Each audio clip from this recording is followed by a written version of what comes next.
Hi friends, welcome to Diya Samayal. இன்னைக்கு என்ன சமைக்க போறோம்னா ரவா வச்சு ஒரு கிச்சடி தான் பண்ண போறோம். அதுவும் ரவா கூட காய்கறிகளை சேர்த்து இந்த ரவா கிச்சடியை பண்ண போறோம். அதனால ரொம்ப டேஸ்டாவும் இருக்கும். அதே சமயத்துல உடம்புக்கு ரொம்ப ஆரோக்கியமாவும் இருக்கும். வயிறுக்கு நிறைவாவும் இருக்கும். வாங்க எப்படி செய்யறதுன்னு பார்க்கலாம். அதுக்கு முன்னாடி இப்பதான் ஃபர்ஸ்ட் டைம் என் சேனலை பார்க்குறீங்கன்னா என் சேனலை சப்ஸ்கிரைப் பண்ணிட்டு பக்கத்துல இருக்க பெல் ஐக்கானை கிளிக் பண்ணிட்டு வாங்க. ரவை கிச்சடி பண்ணுறதுக்கு முதல்ல ரவையை நல்லா வறுத்து எடுத்துக்கலாம். ஒரு கடாயை எடுத்துக்கோங்க. கடாய் நல்லா சூடான பிறகு 1 டேபிள் ஸ்பூன் நெய் சேர்த்துக்கோங்க. சேர்த்த நெய் நல்லா உருகிடுச்சு. இப்போ 1 கப்பு ரவையை கடாயில் சேர்த்துக்கோங்க. அடுப்பை மீடியம் ஃப்ளேமில் வச்சு இந்த நெய்யோட ரவையை நல்லா வறுத்து விடுங்க. ரவா இந்த நெய்யோட நல்லா வறுபட்டு அதோடைய வாசம் நல்லா வெளியில் வரும். அப்போ அடுப்பை ஆஃப் பண்ணிடுங்க. ரவாவுடைய கலர் சேஞ்ச் ஆகாமல் பார்த்துக்கோங்க. ரவா நல்லா வறுபட்டு அதோடைய வாசம் நல்லா வெளியில் வருது. இப்போ அடுப்பை ஆஃப் பண்ணிவிட்டு இது ஒரு பிளேட்டுக்கு மாற்றி வச்சுக்கோங்க. ரவையை வறுத்த அதே கடாயில் 3 டேபிள் ஸ்பூன் எண்ணெய் சேர்த்துக்கோங்க.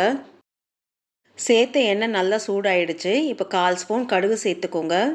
கடுகு நல்லா வெடிக்க ஆரம்பிக்குது. இப்போ 2 கிராம்பு சேர்த்துக்கோங்க. ஒரு சின்ன துண்டு பட்டை சேர்த்துக்கோங்க.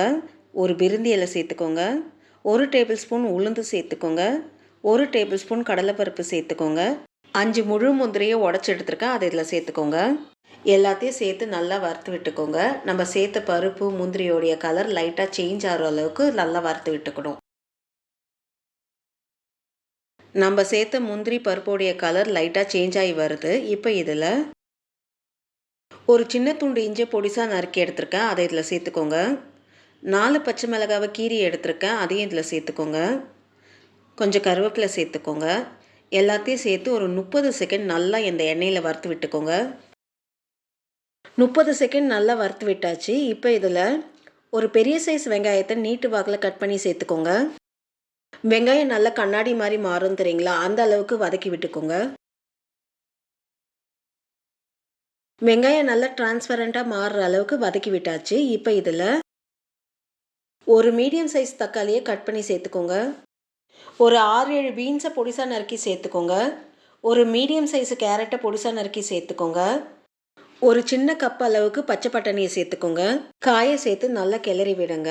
வெஜிடபிள்ஸ் சேர்க்குறது ஒரு ஆப்ஷனல் தான். நீங்கள் தேவைப்பட்டால் சேர்த்துக்கோங்க. இல்லைனா கிச்சடியை நீங்கள் பிளெயினாக செஞ்சாலே அவ்வளோ டேஸ்ட்டாக இருக்கும். காயை சேர்த்து 1 நிமிஷம் நல்லா கிளறி விட்டாச்சு. இப்போ இதில் 1/4 ஸ்பூன் மஞ்சப்பொடி சேர்த்துக்கோங்க. கிச்சடிக்கு தேவையான உப்பை சேர்த்துக்கோங்க. மஞ்சள் பொடியும் உப்பும் சேர்த்து நல்லா கிளறி விடுங்க. ஒரு 30 செகண்ட் நல்லா கிளறி விடுங்க. மஞ்சள் பொடியும் உப்பும் சேர்த்து ஒரு 30 செகண்ட் நல்லா கிளறி விட்டாச்சு. இப்போ இதில் ஒரு சின்ன கிளாஸில் தண்ணி சேர்த்துக்கோங்க. அந்த காய் வேகிற அளவுக்கு நம்ம தண்ணி சேர்த்துக்கிட்டா போதும். தண்ணி சேர்த்து ஒரு கலரி விட்டு மூடி போட்டு ஒரு 5 நிமிஷம் லோ ஃப்ளேமில் இந்த காயை நல்லா வேக விடலாம். 5 நிமிஷம் லோ ஃப்ளேமில் காயை நல்லா வேக விட்டாச்சு. இப்போ மூடியை திறந்து பார்ப்போம். ஒரு கலரி விடுங்க. ஊற்றின தண்ணியெலாம் நல்லா ட்ரை ஆகிருக்கு. காய் வெந்திருக்கான்னு பார்ப்போம். காய் நல்லா வெந்திருக்கு. இப்போ இதில் 1/2 ஸ்பூன் கரம் மசாலாவை சேர்த்துக்கோங்க. கரம் மசாலா சேர்த்து ஒரு 30 செகண்ட் நல்லா கிளறி விடுங்க. கரம் மசாலா சேர்த்து நல்லா கிளறி விட்டாச்சு. இப்போ இதில் நம்ம இந்த கப்பில் தான் ரவையை அளந்து எடுத்தோம். 1 கப்பு ரவை எடுத்திருக்கோம். இதே கப்பில் 3 கப்பு தண்ணி சேர்த்துக்கோங்க.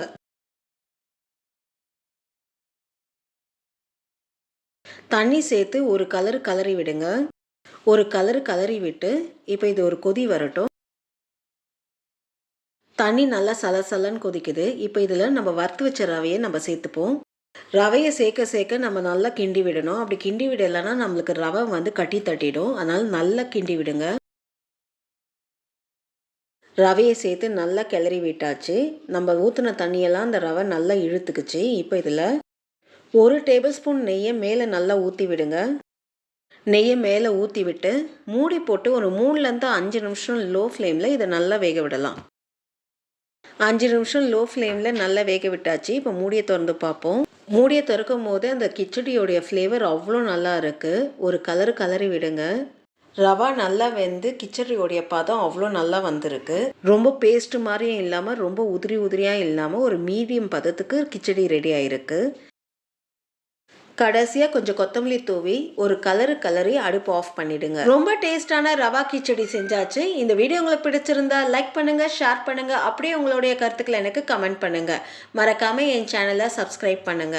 நன்றி, வணக்கம்.